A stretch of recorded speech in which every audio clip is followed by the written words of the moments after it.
జంతు సంరక్షణకు కార్పొరేట్ సంస్థలు ముందుకు రావాలని పిలుపునిచ్చారు డిప్యూటీ సీఎం పవన్ కళ్యాణ్. విశాఖలోని ఇందిరాగాంధీ జంతు ప్రదర్శనశాలను ఆయన సందర్శించారు.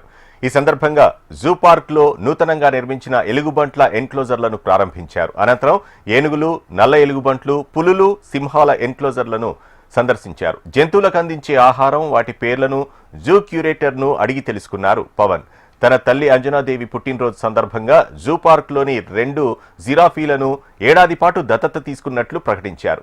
ఆ 2 జిరాఫీల సంరక్షణకు అయ్యే సంపూర్ణ వ్యయాన్ని స్వయంగా పవనే భరించనున్నట్లు తెలిపారు.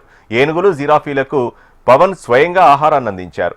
కంబాలకొండ ఎకో పార్క్లో నగరవనాన్ని ప్రారంభించారు. ఎకో పార్క్లోని చెక్క వంతెనపై వాక్ చేశారు. మార్గమధ్యంలో వివిధ మొక్కల వివరాలను అడిగి తెలుసుకున్నారు డిప్యూటీ సీఎం పవన్. ఎస్పెషల్లీ భారతదేశంలో యానిమల్స్ని రక్షించడంలో జూలు చాలా కీలకమైన పాత్ర వహిస్తుంది. ప్రత్యేకించి ఆంధ్ర రాష్ట్రంలో ఇవి మన విశాఖ జూ చాలా 600 ఎకరాలు న్యాచురల్ ఫారెస్ట్లో ఉన్నది, రిజర్వ్ ఫారెస్ట్లో ఉన్నది ఇది. సో దీంట్లో మేము మీటింగ్స్లో కూర్చున్నప్పుడు చాలామంది కార్పొరేట్ ఇనిషియేటివ్స్ తీసుకుంటూ ఉంటారు యానిమల్స్ని అడాప్షన్కి. సో అలా తీసుకుని వెళ్తుంటే ఒకసారి మనం ఒక హైటీలా పెట్టుకుందాం, మనం వాళ్ళని ఎకనాలజీ చేద్దాం, రెస్పెక్ట్ చేద్దాం అని చెప్పే ప్రాసెస్లో అదే నాకు ఇప్పుడు గుర్తు చేస్తూ ఉన్నారు హైయర్ అఫీషియల్స్ అంతా. సో ఈరోజు మా అమ్మ పుట్టినరోజు కాబట్టి ప్రత్యేకంగా యాదృచ్ఛికంగా జరిగింది. నా కోరిక ఏంటంటే చాలా కాలం ఒక యానిమల్స్ని అడాప్ట్ చేసుకుంటుంటే మా ఇంట్లో కూడా ఒక 4 ఉంటాయి కుక్కలు, పెంపుడు కుక్కలు ఉంటాయి మా ఇంట్లో.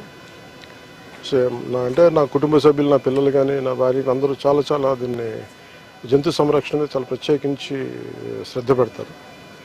అలాగే ప్రత్యేకించి మా అమ్మగారి పుట్టినరోజు అవ్వటం వల్ల నాకేమనిపించిందంటే చెప్పడమే కాదు, ఎదుటి వాళ్ళకి నేను కూడా చేయాలని నిర్ణయించుకున్నాను. అందుకని మా అమ్మగారి పుట్టినరోజు సందర్భంగా ఈ 2 కనిపిస్తున్న అజిరాఫ్, ఇందాక తిండి పెట్టిన అజిరాఫ్ని, వీటిని మా అమ్మగారి పేరు మీద వీటిని అడాప్ట్ చేసుకుని సంవత్సరానికి 2 జిరాఫీని అడాప్ట్ చేసుకొని వాటికి ఎంత అయితే మనీ కావాలో వాటిని వెంటనే క్లియర్ చేస్తాను తెలియజేసుకుంటూ, ఇది ప్రతి ఒక్కరూ కూడా అది జంతు సంరక్షణలో ప్రత్యేకించి జూస్లో కానీ ఇంకా జూ బయట కానీ జంతు సంరక్షణకి అందరం మన వంతు కృషి చేద్దాం.